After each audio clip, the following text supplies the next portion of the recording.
तो चलिए आज का अध्याय शुरू करते हैं। हम पढ़ रहे हैं फार्मेसी लॉ एंड एथिक्स का चैप्टर 14 और हमारा टॉपिक है गुड रेगुलेटरी प्रैक्टिसेस। अच्छा, इस चैप्टर में हम क्या क्या समझने वाले हैं? हम जानेंगे कि गुड रेगुलेटरी प्रैक्टिसेस होती क्या हैं, एक कम्युनिटी फार्मेसी के लिए इनके क्या मायने हैं, फार्मेसी चलाने के लिए जो जरूरी डॉक्यूमेंटेशन और लाइसेंसिंग होती है वो कैसे होती है और लाइसेंस को रिन्यू कैसे कराया जाता है। साथ ही हम दवाओं के इंपोर्ट और एक्सपोर्ट से जुड़े नियमों को भी देखेंगे और आखिर में बात करेंगे ई गवर्नेंस की कि कैसे टेक्नोलॉजी इस सबको बदल रही है। चलिए एक एक करके इन सभी टॉपिक्स को समझते हैं।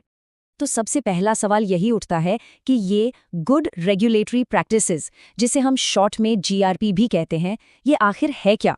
देखिए, इस स्लाइड पर इसकी एक परिभाषा दी गई है। GRP is processes, systems, tools and methods for improving the quality of regulations that are internationally recognized। इसका मतलब ये होता है कि GRP वो सारे तरीके, सिस्टम और टूल्स हैं जिनका इस्तेमाल नियमों यानी रेगुलेशंस की क्वालिटी को बेहतर बनाने के लिए किया जाता है। और ये कोई लोकल चीज़ नहीं है, इन्हें इंटरनेशनली यानी अंतर्राष्ट्रीय स्तर पर मान्यता मिली हुई है। अब इसका गोल क्या है, मतलब लक्ष्य क्या है? Goal to ensure they are fit for purpose. बहुत सीधी सी बात है, ये सुनिश्चित करना कि जो भी नियम बनाए जाएं वो अपने उद्देश्य को पूरा करें। ऐसा ना हो कि नियम सिर्फ कागज पर रह जाएं।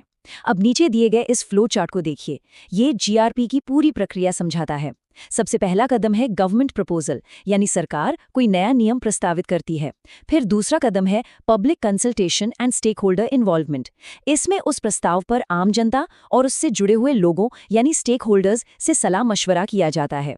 इसके बाद होता है इम्पैक्ट एनालिसिस, मतलब इस बात का विश्लेषण किया जाता है कि इस नियम का क्या और कैसा असर पड़ेगा। और जब ये सब हो जाता है तब आता है आखिरी कदम, इम्प्लीमेंटेशन, यानी नियम को लागू कर देना। चलिए अब जीआरपी के उद्देश्यों यानी ऑब्जेक्टिव्स पर बात करते हैं। इसका जो मुख्य उद्देश्य है वो है establish sound and effective oversight of medical products as an important part of health system performance and sustainability. अगर इसे आसान शब्दों में समझें तो इसका मकसद है मेडिकल प्रोडक्ट्स यानी दवाओं वगैरह पर एक मजबूत और असरदार निगरानी रखना, ताकि हमारा पूरा हेल्थ सिस्टम ठीक से काम करे और लंबे समय तक चलता रहे। अब इसके कई फायदे हैं। पहला है हायर क्वालिटी रेगुलेशन, मतलब जो नियम बनते हैं उनकी क्वालिटी बहुत अच्छी होती है। दूसरा, improved regulatory decision making and compliance. इससे नियम बनाने के जो फैसले होते हैं वो बेहतर होते हैं और लोग उन नियमों का पालन भी सही तरीके से करते हैं। तीसरा फायदा है increased efficiency of regulatory systems, यानी जो पूरा नियामक सिस्टम है उसकी कार्यक्षमता बढ़ जाती है, वो और अच्छे से काम करता है। और जब ये सब होता है तो सबसे बड़ा फायदा क्या होता है? बेटर पब्लिक हेल्थ आउटकम्स, यानी आखिरकार आम लोगों का स्वास्थ्य बेहतर होता है। और ये जो आखिरी लाइन है ये बहुत महत्वपूर्ण है, ensures regulatory systems remain current as technologies and systems evolve. इसका मतलब ये है कि जीआरपी ये पक्का करती है कि जैसे जैसे टेक्नोलॉजी और सिस्टम बदलते हैं हमारे नियम भी समय के साथ साथ अपडेट होते रहें, पुराने ना पड़ जाएं। अब जीआरपी को एक कम्युनिटी फार्मेसी यानी हमारे आसपास जो मेडिकल स्टोर होते हैं उनके नजरिए से समझते हैं। एक कम्युनिटी फार्मेसी को किन बातों का ध्यान रखना होता है? देखिए, यहाँ 4 मुख्य बातें बताई गई हैं। पहली है ensure all licenses and permits are up to date. इसका मतलब है कि ये पक्का करना कि दुकान के जितने भी लाइसेंस और परमिट हैं वो सभी वैध हों और समय पर रिन्यू हो चुके हों। दूसरी बात, documentation related to drug dispensing, labeling and storage must be in compliance with local regulations, यानी दवा देने, उस पर लेबल लगाने और उसे स्टोर करने, इन सब से जुड़े जितने भी कागजात हैं वो सब स्थानीय नियमों के अनुसार ही होने चाहिए। तीसरा पॉइंट है e-governance is used for managing drug dispensing records and renewals of prescriptions। मतलब अब दवा देने का रिकॉर्ड रखने और डॉक्टर के पर्चे को रिन्यू करने जैसे कामों के लिए डिजिटल सिस्टम का इस्तेमाल किया जाता है। और चौथी और आखिरी बात है inspections are conducted regularly to ensure compliance with regulatory standards, यानी समय समय पर सरकारी जांच होती रहती है ये देखने के लिए कि दुकान सभी नियमों का पालन कर रही है या नहीं। तो चलिए अब देखते हैं कि एक हॉस्पिटल फार्मेसी या सेल लाइसेंस लेने के लिए कौन कौन से दस्तावेज यानी डॉक्यूमेंट्स की जरूरत पड़ती है। ये इस लिस्ट का पहला हिस्सा है। सबसे पहला है constitution of the entity, memorandum of association MOA and articles of association AOA for companies. इसका मतलब है कि अगर फार्मेसी एक कंपनी के तौर पर रजिस्टर है तो उसका MOA और AOA जमा करना होगा। ये वो डॉक्यूमेंट होते हैं जिनमें कंपनी के नियम और उद्देश्य लिखे होते हैं। दूसरा, पार्टनरशिप डीड और LLP एग्रीमेंट इफ एप्लीकेबल। अगर ये एक पार्टनरशिप फर्म है तो पार्टनरशिप का एग्रीमेंट देना होगा। तीसरा, ID proof of partner, director और प्रोप्राइटर, मतलब जो भी बिजनेस का मालिक, पार्टनर या डायरेक्टर है उसका कोई पहचान पत्र जैसे आधार कार्ड या पैन कार्ड। चौथा पॉइंट है premises ownership, copy of ownership docs और rental agreement plus NOC, no objection certificate from owner. इसमें दो बातें हैं, या तो दुकान की जगह के मालिकाना हक के कागजात दें, या अगर जगह किराए पर है तो रेंट एग्रीमेंट और साथ में मालिक से एक एनओसी यानी नो ऑब्जेक्शन सर्टिफिकेट जिसमें लिखा हो कि उन्हें फार्मेसी चलाने पर कोई आपत्ति नहीं है।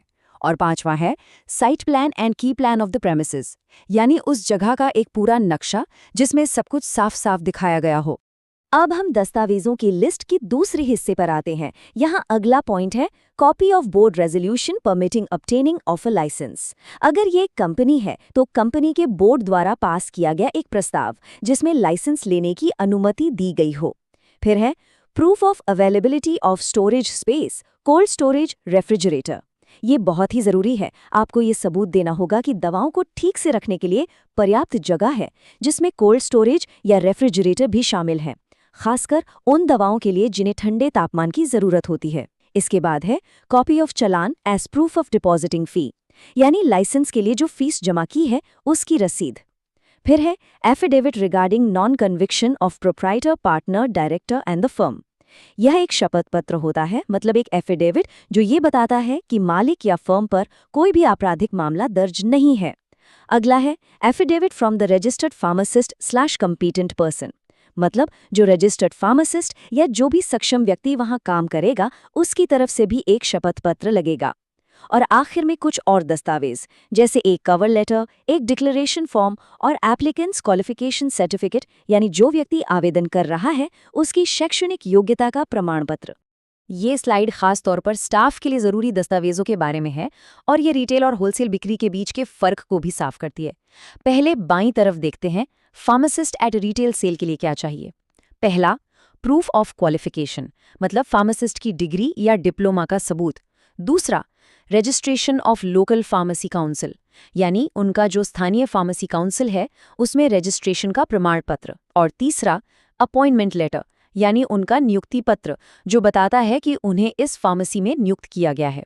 अब दाईं ओर देखते हैं फार्मासिस्ट एट होलसेल सेल के लिए। यहाँ भी प्रूफ ऑफ क्वालिफिकेशन और अपॉइंटमेंट लेटर की जरूरत तो है ही, लेकिन एक मुख्य अंतर है और वो है एक्सपीरियंस सर्टिफिकेट, मतलब अनुभव का प्रमाण पत्र। तो इससे ये साफ होता है कि होलसेल बिजनेस में फार्मासिस्ट के लिए अनुभव एक जरूरी शर्त है जो रिटेल में नहीं है।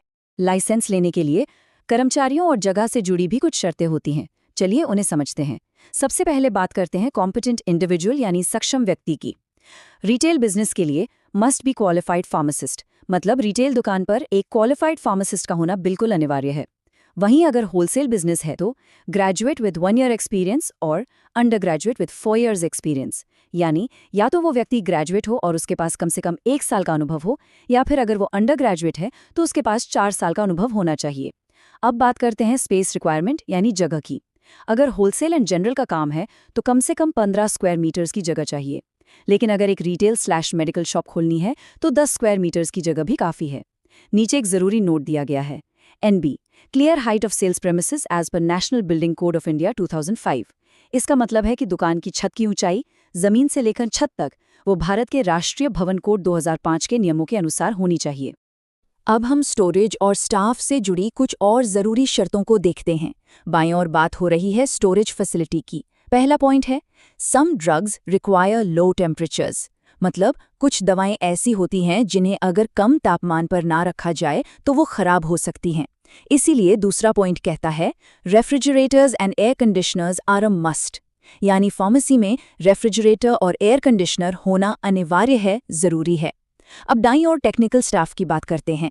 रिटेल के लिए staff must be experienced with in depth knowledge, यानी रिटेल फार्मेसी में जो स्टाफ काम कर रहा है उसे अनुभव होना चाहिए और दवाओं का गहरा ज्ञान भी होना चाहिए।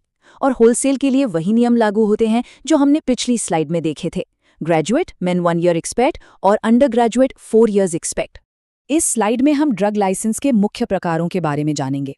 जैसा कि आप इस फ्लोचार्ट में देख सकते हैं, मोटे तौर पर ये 2 तरह के होते हैं। पहला है मैन्युफैक्चरिंग लाइसेंस। इसकी परिभाषा है issue to a business that manufactures drugs inclusive of allopathic/homeopathy medicines। यानी ये लाइसेंस उन बिजनेस या कंपनियों को दिया जाता है जो दवाएं बनाती हैं, चाहे वो एलोपैथिक दवाएं हो या होम्योपैथी। दूसरा मुख्य प्रकार है सेल लाइसेंस। ये आगे दो हिस्सों में बटा है। पहला है होलसेल लाइसेंस। इसके तहत sale of drug to a person और retailer to further sell it. मतलब ये लाइसेंस थोक विक्रेताओं के लिए है जो रिटेलर्स को दवा बेचते हैं ताकि वो आगे ग्राहकों को बेच सकें। और दूसरा है रिटेल लाइसेंस। इसके तहत sale of drugs cosmetics for consumption of the end consumer. ये लाइसेंस उन मेडिकल स्टोर्स, डिस्पेंसरी या अस्पतालों के लिए है जो सीधे ग्राहकों यानी एंड कंज्यूमर को दवा या कॉस्मेटिक्स बेचते हैं। अब कुछ खास तरह के ड्रग लाइसेंस पर भी एक नज़र डालते हैं। पहला है लोन लाइसेंस। इसकी परिभाषा है issued to a business that does not own the manufacturing unit but uses the manufacturing facilities of another licensee। चलिए इसको एक आसान से उदाहरण से समझते हैं। मान लीजिए किसी के पास दवा बनाने का फॉर्मूला तो है लेकिन खुद की फैक्ट्री नहीं है, तो वो किसी दूसरी लाइसेंस वाली फैक्ट्री की सुविधाओं का इस्तेमाल करके अपनी दवा बनवा सकता है। इसके लिए उसे लोन लाइसेंस की जरूरत पड़ेगी। दूसरा है इंपोर्ट लाइसेंस। ये licence issued to any dealer importing products for manufacturing drugs or engaged in the business of importing drugs in India। यानी ये उन डीलर्स को दिया जाता है जो या तो दवा बनाने के लिए कच्चा माल विदेश से मंगाते हैं या फिर बनी बनाई दवाएं ही भारत में आयात करते हैं। और तीसरा है मल्टी ड्रग लाइसेंस। ये issued to businesses that own pharmacies in multiple states with the same name। ये उन कंपनियों को मिलता है जिनकी एक ही नाम से कई अलग अलग राज्यों में फार्मेसी की चेन होती है। लाइसेंस मिल जाने के बाद काम खत्म नहीं होता, उसे समय पर रिन्यू यानी नवीनीकृत कराना भी बहुत जरूरी है। Renewal of sale licence should be made on the application form same as the grant of new licence plus necessary fee. इसका मतलब है कि रिन्यूअल के लिए आवेदन उसी फॉर्म पर करना होता है जिस पर नए लाइसेंस के लिए किया था, और साथ में जो भी जरूरी फीस है वो जमा करनी होती है। Fee is same as grant of license, यानी फीस उतनी ही लगती है जितनी नया लाइसेंस लेते समय लगी थी। लेकिन एक बात का खास ध्यान रखना है, अगर आप रिन्यू कराने में देर करते हैं तो आपको लेट फीस देनी पड़ेगी। जैसा कि आप इस टेबल में देख सकते हैं, ये जुर्माना हर महीने बढ़ता जाता है और 1000 रुपये प्रति माह तक भी जा सकता है। इसलिए समय पर रिन्यू कराना ही समझदारी है। तो अब सवाल ये है कि लाइसेंस रिन्यू कराने के लिए कौन कौन से दस्तावेज चाहिए होते हैं। चलिए देखते हैं। पहला है कॉपी ऑफ लास्ट रिन्यूअल, मतलब पिछला नवीनीकरण जब हुआ था उसकी एक फोटोकॉपी। दूसरा, affidavit of pharmacist and current rent agreement, यानी फार्मासिस्ट का एक शपथ पत्र और अगर जगह किराए पर है तो नया यानी करंट रेंट अग्रीमेंट। तीसरा, address proof of the authorised proprietor या एप्लीकेंट, मतलब जो मालिक या आवेदक है उसके पते का प्रमाण। अब इस चौथे पॉइंट डी पर खास ध्यान दीजिएगा, affidavit of the liable person for day to day working and for any violation of drug laws. ये एक शपथ पत्र है जिसमें कोई एक व्यक्ति जो लायबल पर्सन है वो रोजमर्रा के काम और किसी भी तरह के कानूनी उल्लंघन की पूरी जिम्मेदारी लेता है। ये एक बहुत ही महत्वपूर्ण दस्तावेज है क्योंकि यही तय करता है कि किसी भी गड़बड़ी के लिए कौन जवाबदेह होगा। अब हम दवाओं और मेडिकल उपकरणों के आयात और निर्यात यानी इंपोर्ट और एक्सपोर्ट से जुड़े नियमों पर बात करेंगे। पहला पॉइंट है GRP involves compliance with regulatory requirements for import and export, यानी GRP के तहत आयात और निर्यात के लिए जो भी नियम बनाए गए हैं उनका पालन करना बहुत जरूरी है। दूसरा, licenses and permits must be obtained before importing और एक्सपोर्टिंग। ये बहुत ही महत्वपूर्ण बात है। माल का आयात या निर्यात करने से पहले ही सारे जरूरी लाइसेंस और परमिट ले लेने चाहिए। और तीसरा, documentation to maintain import export procedures, customs clearance, transportation. इसका मतलब है कि आपको आयात निर्यात की पूरी प्रक्रिया, कस्टम से मिली मंजूरी और ट्रांसपोर्टेशन से जुड़े सभी दस्तावेजों को संभाल कर रखना होगा। ये पूरी प्रक्रिया दो दिशाओं में काम करती है, जैसा कि ये तीर दिखा रहे हैं।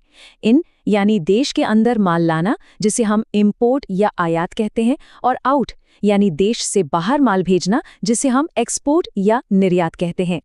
और आखिर में हम लाइसेंसिंग की आधुनिक प्रणाली यानी ई-गवर्नेंस पर चर्चा करेंगे। इसकी परिभाषा क्या है? Using electronic systems technologies to manage issuing, renewing and revoking licenses, replaces paper based systems with digital platforms. आसान शब्दों में, लाइसेंस जारी करने, रिन्यू करने या रद्द करने जैसे सभी कामों के लिए अब कागज पर आधारित सिस्टम की जगह डिजिटल प्लेटफॉर्म और टेक्नोलॉजी का इस्तेमाल हो रहा है। इसके कई फायदे हैं, जैसे रिड्यूसेस एडमिनिस्ट्रेटिव कॉस्ट्स, मतलब सरकारी खर्च कम होता है। इम्प्रूव्स एक्यूरेसी एंड कंसिस्टेंसी, मतलब गलतियां कम होती हैं और काम में एक रूपता आती है। इंक्रीजेस एक्सेस टू सर्विसेज, यानी सेवाओं तक लोगों की पहुंच आसान हो जाती है। और ऑटोमेशन एंड इंटीग्रेशन, मतलब कई प्रक्रियाएं अपने आप हो जाती हैं। नीचे दिया गया ये फ्लो चार्ट इस ऑनलाइन प्रक्रिया को दिखाता है। सबसे पहले ऑनलाइन पोर्टल्स या मोबाइल ऐप्स पर आवेदन किया जाता है, फिर ऑनलाइन पेमेंट होता है, उसके बाद डॉक्यूमेंट अपलोडिंग होता है और आखिर में रियल टाइम स्टेटस अपडेट्स मिलते रहते हैं, यानी आपको पता चलता रहता है कि आपका काम कहाँ तक पहुंचा। इस पूरी प्रणाली का मकसद है aims to improve service delivery and make government operations more efficient and transparent, यानी सरकारी सेवाओं को बेहतर बनाना और सरकारी कामकाज को ज्यादा कुशल और पारदर्शी बनाना। तो इसी के साथ हमारा ये अध्याय समाप्त होता है।